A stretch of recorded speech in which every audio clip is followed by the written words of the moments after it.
Hello, this is Margot Jones, and I thought I had completed my review of the Constitution and how it has been being destroyed by our fearless leader.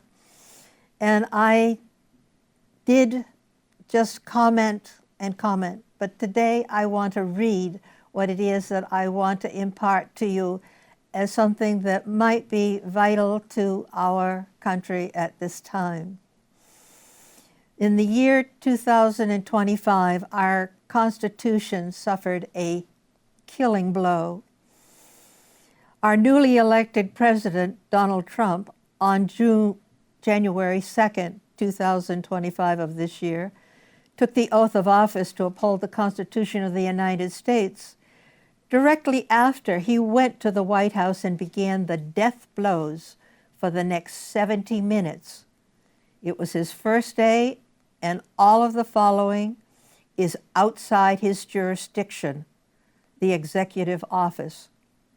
He's created a new department, DOGE, for government efficiency.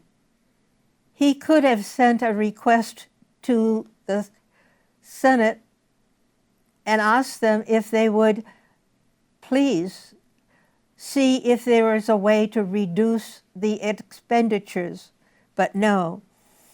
He made a department headed by Elon Musk and not elected by the people. This was done without the procedure of requests sent to Congress, as I mentioned, mainly the Senate, for the approval and sent back to the President. This was just if this was done before he took office, it was by order, not the way it should have been. It's the first day in outside the executive branch. The President fired over 1 million people. Executive branch and others. Not legal, outside his jurisdiction. The first to go were all the heads of security of all departments. These are appointed positions having a term of years. They are the guides to help the departments, the business within. They were fired and replaced by unknown people.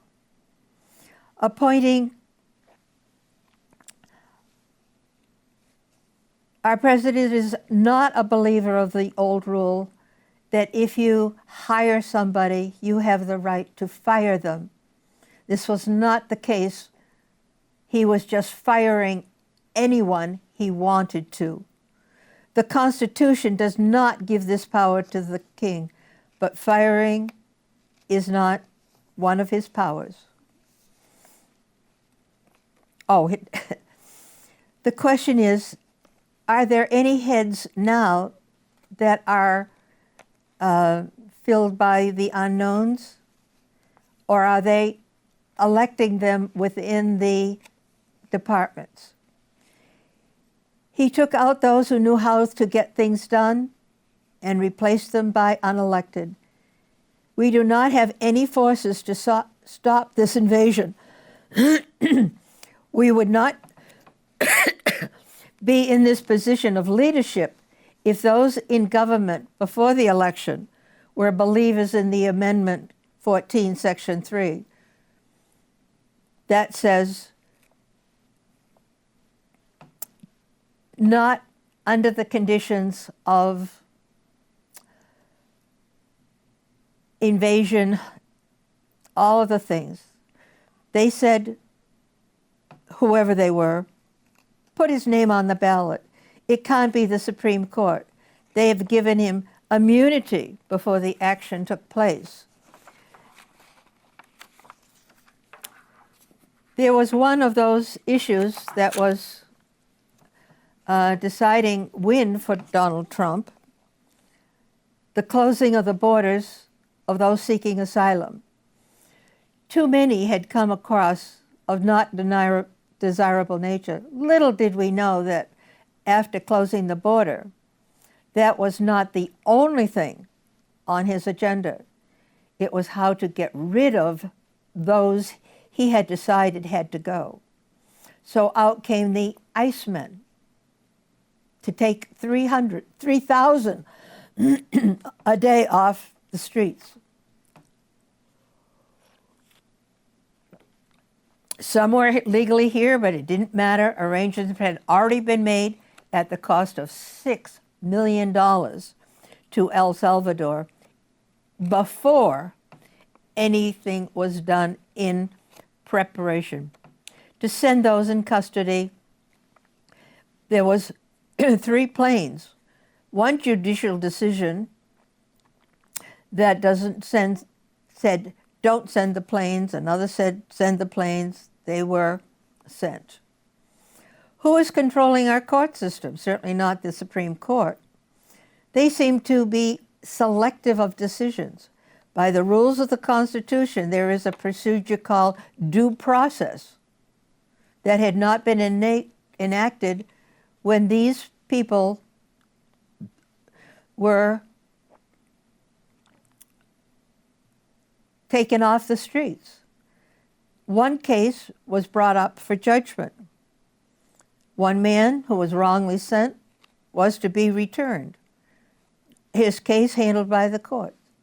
This handling of one not guilty was a way of bringing fear to those who might have be taken off the streets, and it did. This way of control of the people, by one example, is called fear by intimidation. And this is exactly what our leader is driven by, intimidation. The fear it could be me. This show of power without regard for the Constitution continues. What the Constitution does give the president is control of the Defense Department, our Army, Navy, Air Force, and all of the support in planes, ships. Now feeling the control of things being in his hand, where could he use this power? The question is, where can I send in the troops? Excuse me. As the people of this country began to realize the control exhibited by the usurper, they wanted to be heard, and on No King's Day, demonstrations of concern were held in every state of the Union. They were not riots, but protests of where our leadership was taking us. That very day, orders from our leader sent for the very first time in the country's history our troops to quell a so-called uprising. Procedure of deployment takes up to 3 days preparation and instructions. Breaking the rule does not seem to be important, just the way of a misguided leadership. These are his very words, my way. More often, I can do what I want to do. He is pleased when we resist with demonstrations. Today we are in our second No King Day. Actually, this was written that particular day. What will occur is yet to be seen. Why is he pleased? That gives him an opportunity to send in the troops. The Constitution does not give the president the right to declare war when we are invaded. Oh, excuse me. The Constitution does give the president the right to declare war when we're invaded or defend our country against an insurrection. All have to be approved by Congress. The only war he is fighting within our borders is the war he has created so he can deploy our troops against us. As I've mentioned, to use our troops takes the approval of the Senate. If he has gotten their approval, then they are just as guilty as he in having our troops invade our people. Who is paying for this war? We are. He seems to be paying for a lot of Are they necessary things? The excuse of sending our troops to defend federal buildings when the years that those particular places have been safe and protected, and he contrives, but the presence of Icemen when they are taking and playing the field of invited guests, their presence is not wanted, and uprest comes. They should be recording the names and the causes, but that is not done as it should be.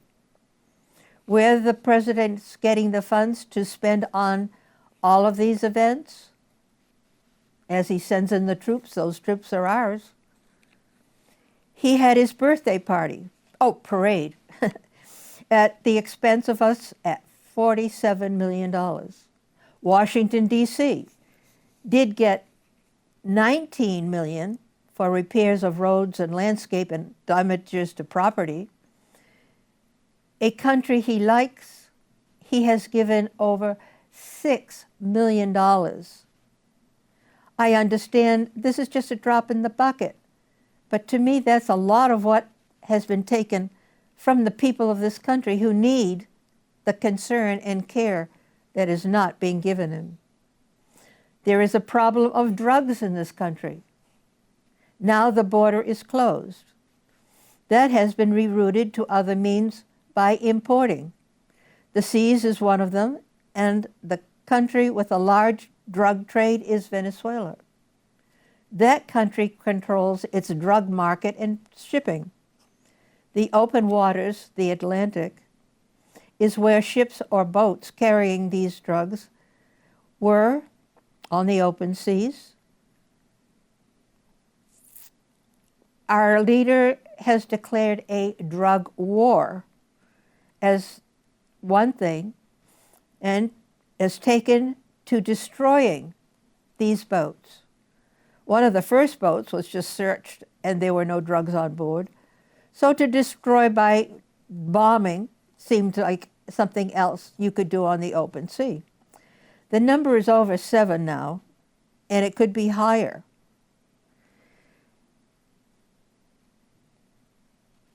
There is money to deport people, but none to stop the trade within our country of this drug war, our drug trade.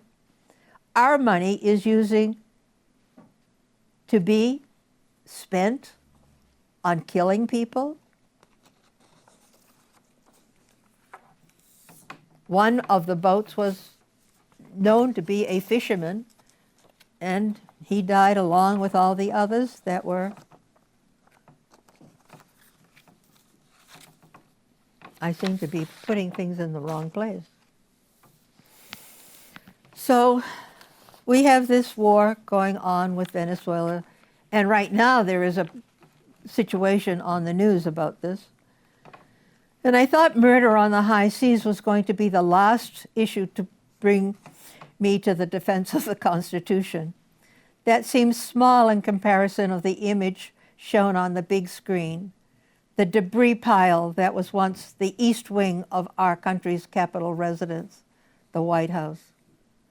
Who allowed the desecration of our seat of office, a historic building, with the story of ages of controversy and celebration within its walls, our building, the people of this country? It does not belong to the president. Who gave him the okay to destroy it? Is there enough land? If there is enough land to plan a museum, library so large it would dwarf the White House, there must have been room to put an entertainment center called the Gold Room and anything else that he would want, rather than destroy. Those interviewed asked, why weren't we told about this going to happen? Destroying the front lawn was one thing, but to destroy the East Wing, not acceptable. The federal payroll is shut down going into its 4th week. the legislature is still being paid. Why the delay by passing the budget? One side of Congress asking for an extension of aid to millions of senior citizens after December. The other side, having a majority vote, denies this request to put the blame for the holdup on the other side. So who's to blame?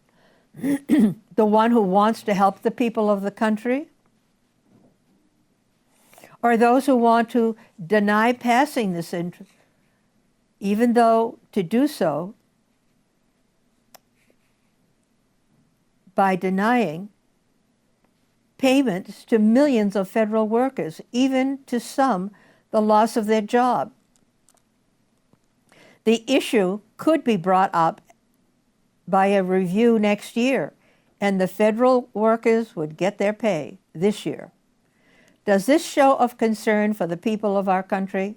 If it does, by whom? Those getting paid now don't seem to care about those who have not been paid for a very long time. This lack of concern for the people that has been going on now for a first time in this administration. It was into the 6th month after a storm in Texas causing a flood that took over 100 lives that got the attention of our president. 6 months. The FEMA department was to be closed in the new review of departments. The president got a first-hand look at the needs of the people, a need we people pay.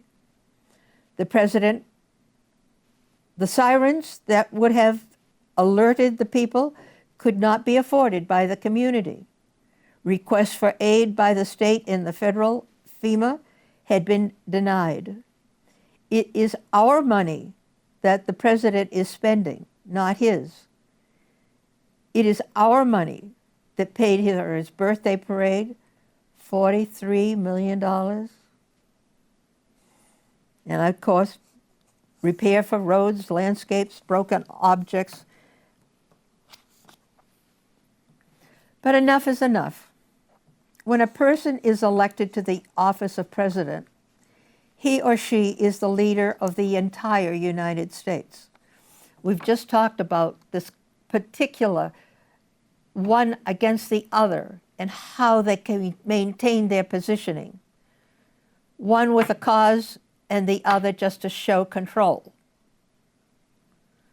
The people within these states in the guide of the position of the Constitution after taking an oath of office on the very first day, is he taking the people into consideration?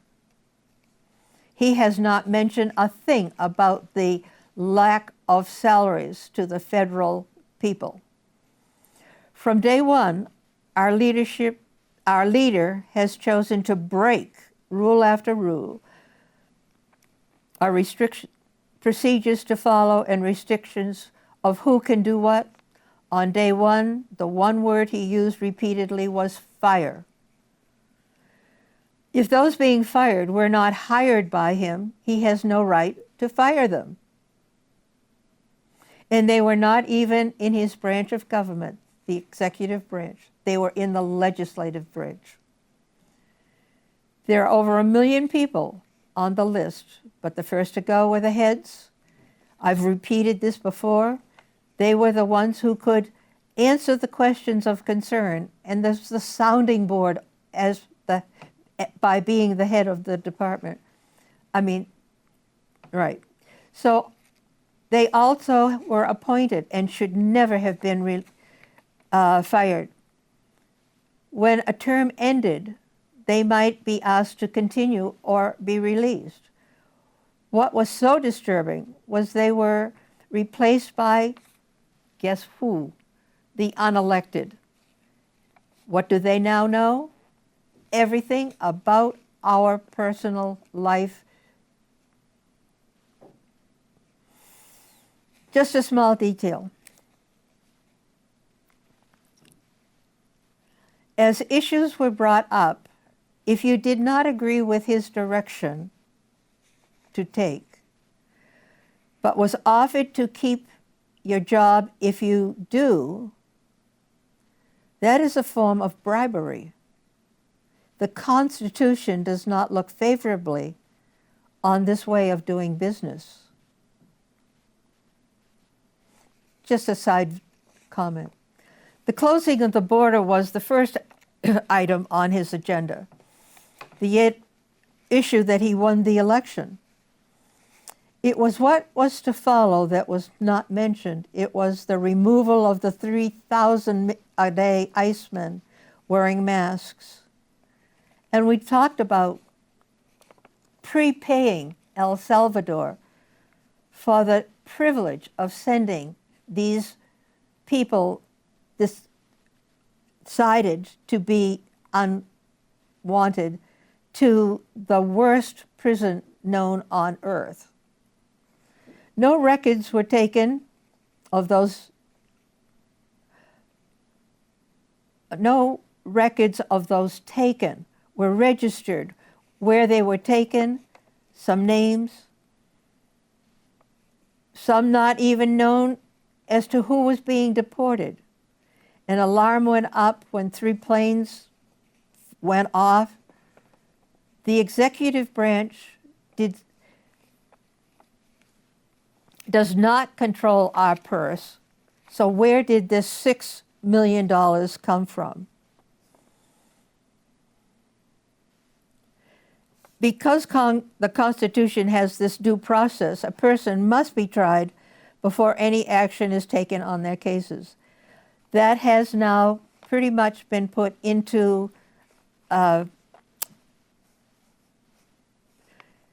way of dealing with the illegals, but we still have the problem of too many people being taken off the streets, as will be mentioned in just a moment. Another worthy item to disregard were the grants. Harvard University had many grants, some for foreign students, some for tuitions, some for studies on many areas, health, science, new viruses, and more. We must be spending too much for a school that allows demonstrations on our way of doing government. I guess there were some.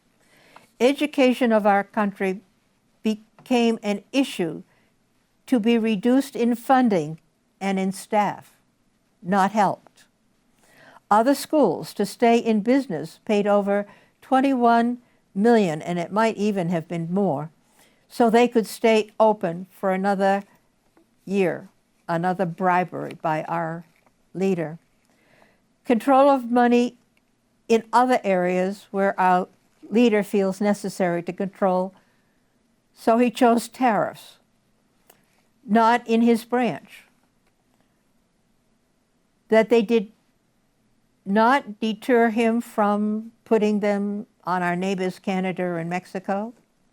When asked if this would cause inflation, his reply was, "Give them time, they will understand." Beautiful motions that he always made with that statement.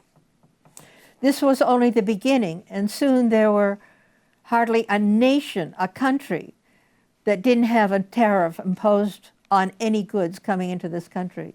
And inflation has begun.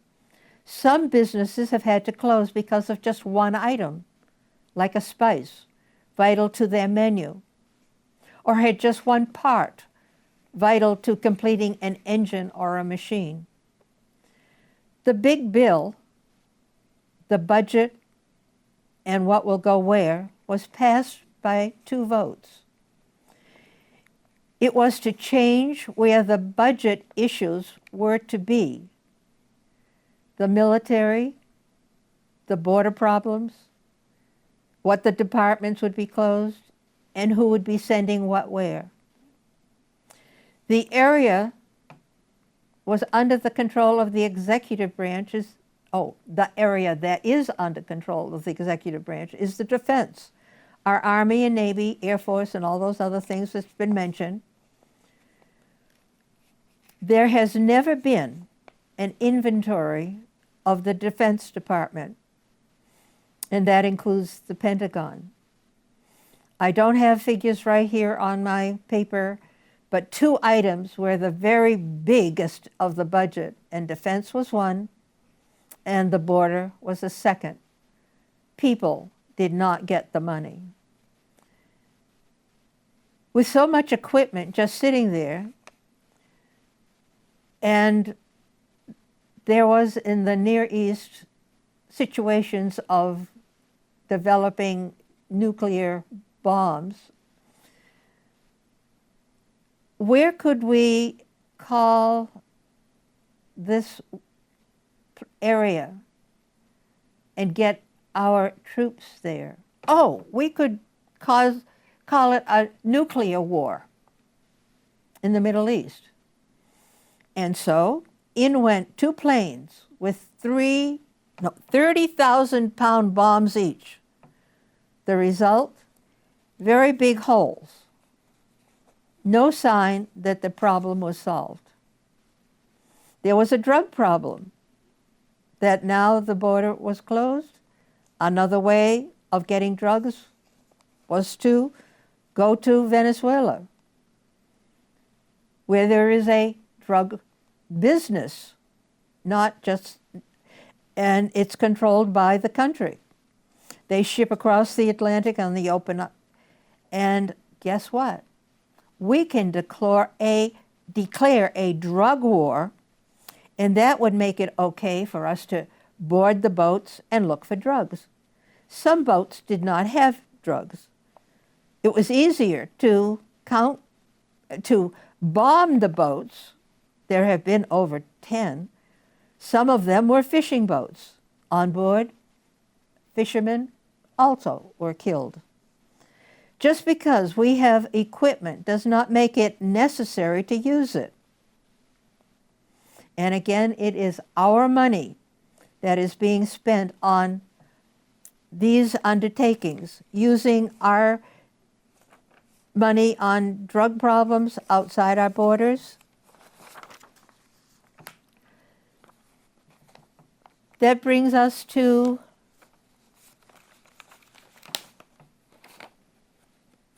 oh my goodness.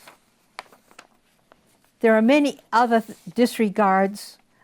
I'm running out of time and I'm not even up to where I need to be. There are many other items that show the disregard of the people. And the other way was the No King's Day, where we had many rallies.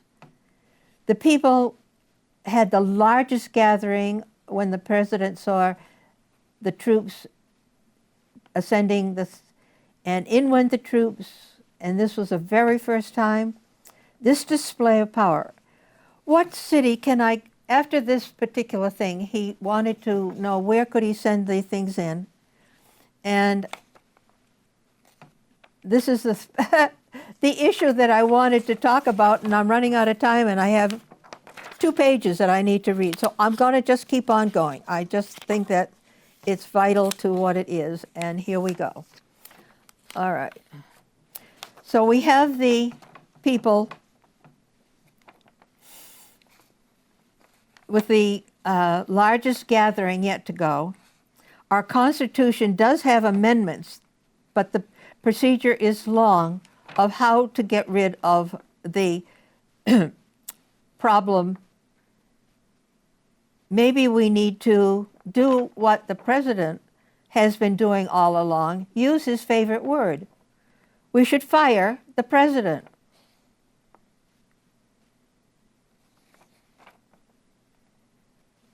To fire the president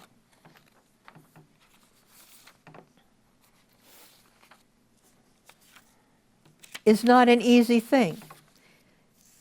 But let's say we have something that we want to do. Our Constitution does have amendments, but the procedure is long. Could we put it to a vote to fire a person? I think yes. We need a clear issue to vote on.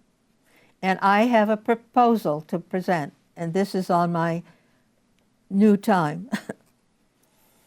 The proposal would be something to answer on a vote, yes or no. And the example is, the firing of the present administration, the president and the vice president. The leadership of our country would be the selection of the choice of both parties, one Democrat and one Republican, to work together as the head of our country. The position of vice president would be held by the way the Constitution describes it, by the Speaker of the House.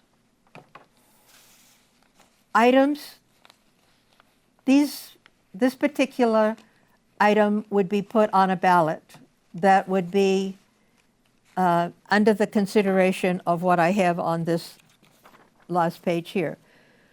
But these are the items in need of change. Return the head of securities that were the first to be fired. They were appointed positions with terms of office. When their term was up, they could be asked to continue or be released. 2, if ICE continues to arrest, all actions will be recorded where, when, who, and by whom. Masks will not be needed. Tariffs will go back to Congress to what they were when the administration opened in January. Congress will resume the issue of tariffs, which is in the Constitution. Borders of countries closed by order this year should be reopened. Grants that have been discontinued will be open for new consideration of all branches of study, people, subject, and ongoing research. Nullify the immunity to the president. We are all equals. Pardons.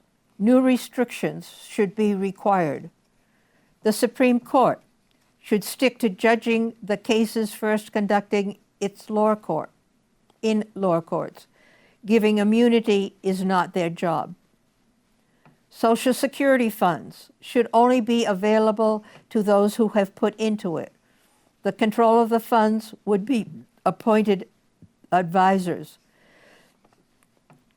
The position of Secretary of State will be open for replacement by the leaders of the country.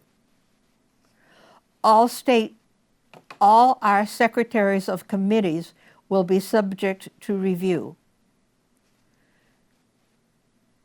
Organizations that we have no longer members of due to orders of this administration will be reopened and revalued in countries or worldwide.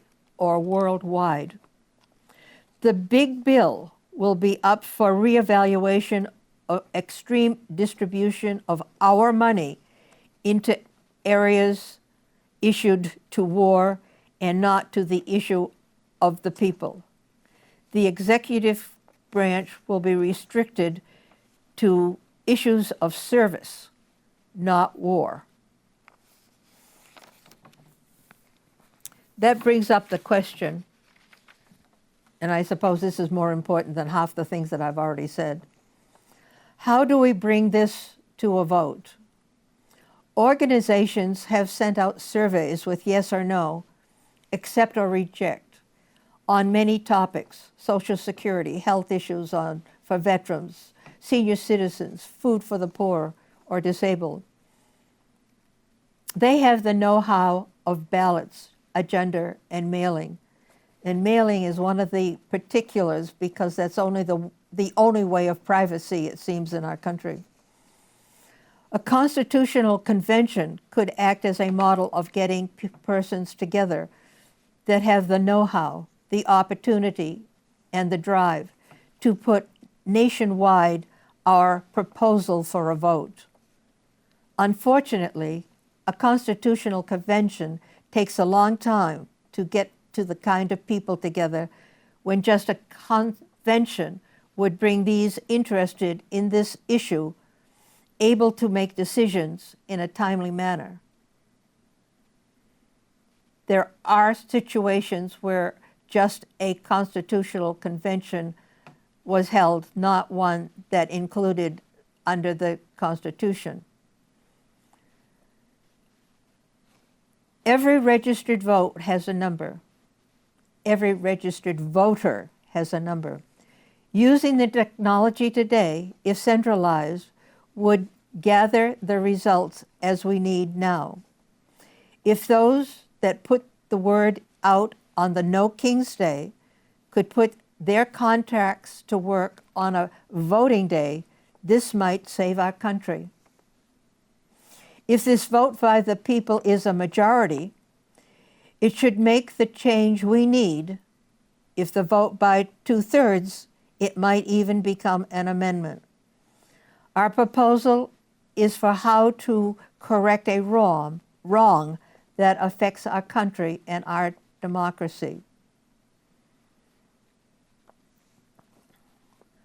There is a whole part in here that I'm going to omit, and that just deals with the back history of our present president, even before he became president. When compared to what's wrong he is doing today, we should have given us a warning of how changeable he can be when given a free hand, as he is doing now. He has no regard for the Constitution and the role a president was once he was elected, or that he has once he is elected. This condemnation of the people that did not vote for him is reason to take him off the throne he has created for himself. No wonder there has been 2 No King's Day. We cannot be a country divided. One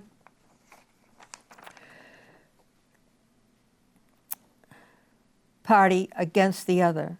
Let's see if we, the people, can bring our country out of this dark time back to the people, all of us, who are looking forward to celebrating the 250th year of our democracy next year.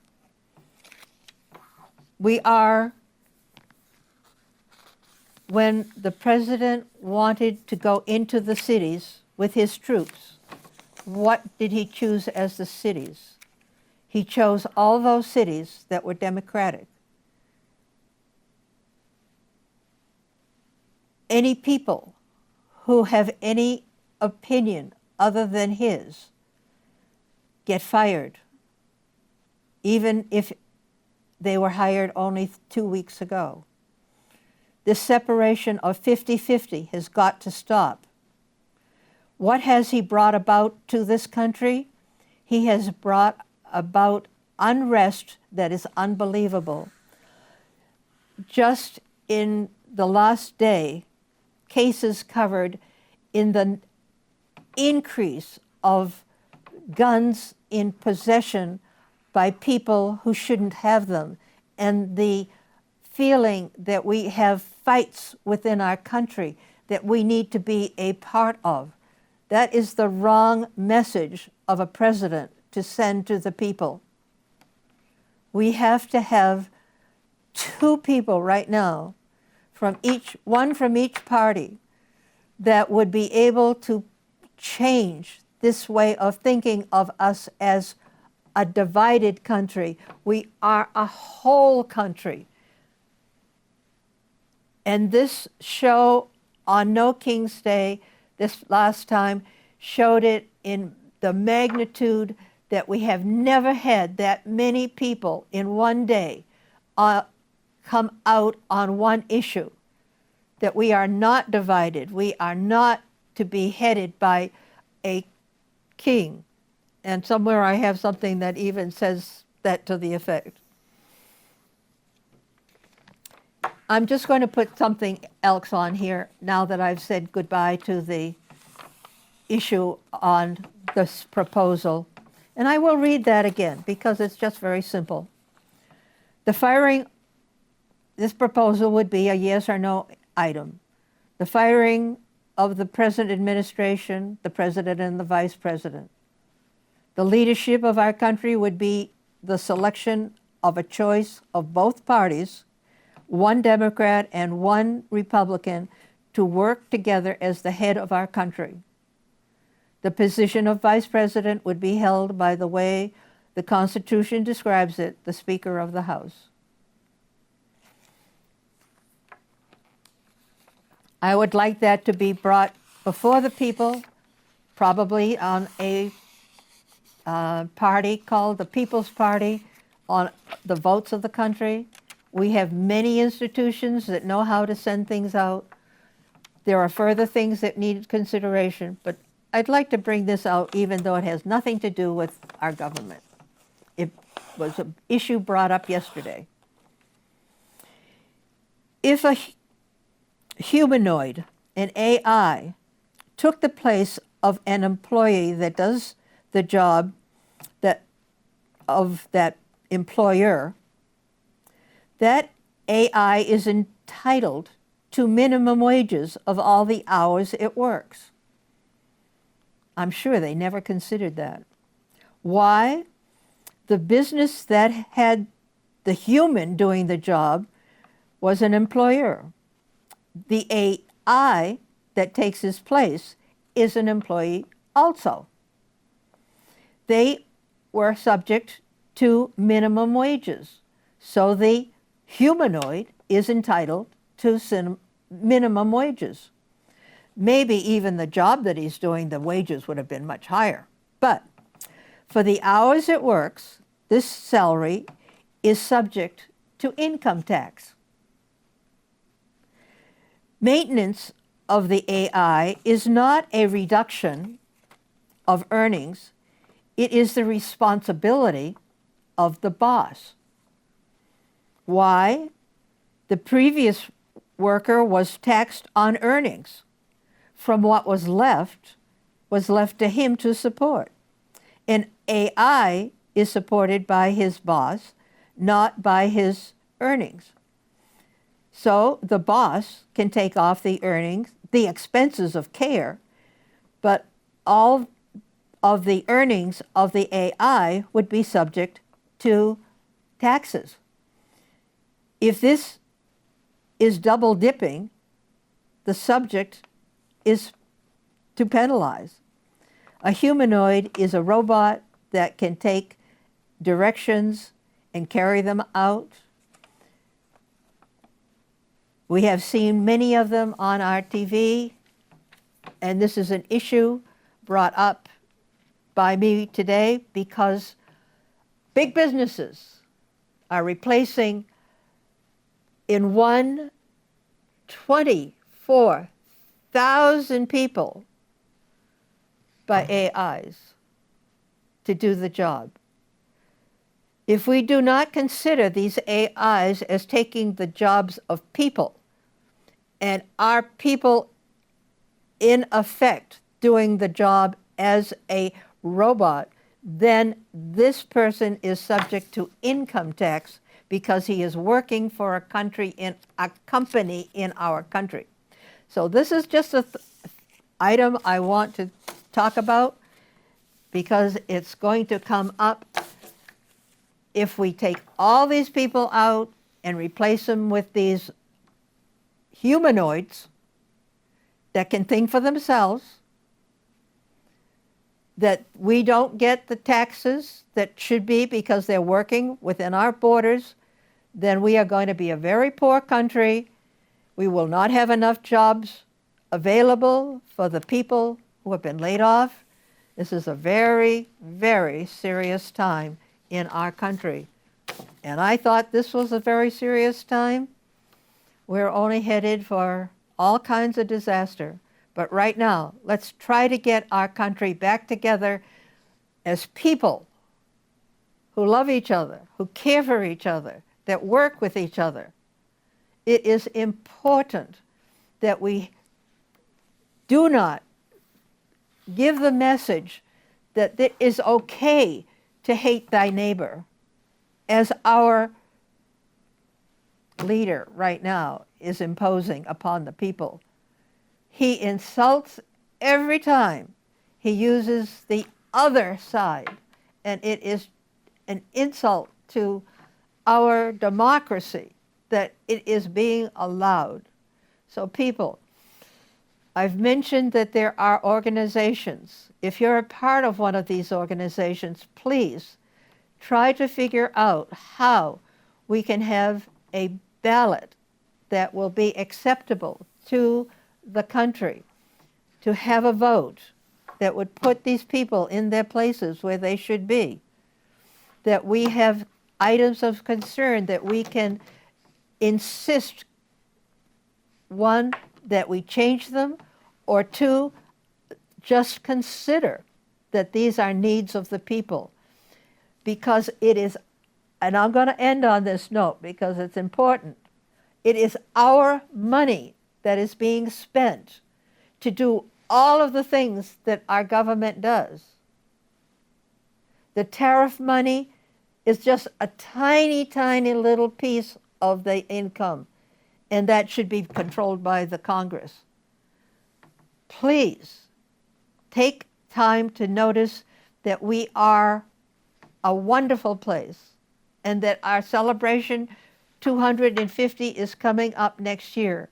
And we want to again be the country we should be before that occurs. Or we will not ever have another birthday after that. Because our democracy will have changed. Please think. It's important. We like each other. Some of us love each other. And our government is our backbone and our guide. It should not be what it is today. It should be what we can make it good again. Please, put your mind to it. Think of it. When you're asked to vote, please think, if you don't like what we want, that's up to you. But our country, I think, and the Constitution is something that I hold so dearly that I want you to understand. We need to be our country again, not this one that destroys our buildings, that kills in the line of quote unquote drug war. Where does he not spend the money that could be on? He doesn't spend it on our country taking care of the drug problem. He wants to take it to some other country. Please think twice. If the vote comes, should we or should we not change the way things are? And that's my final word. Please think positive, that we need what we had and we could have it again if we do the right thing. We vote. Thank you for listening, for all that I've had to say. I have said perhaps a lot of things that have been repeated, but it is not for me, a very light item. And I know in my heart I'm doing what I think I should be doing. Bye for now. This is Margot Jones signing off. Thank you.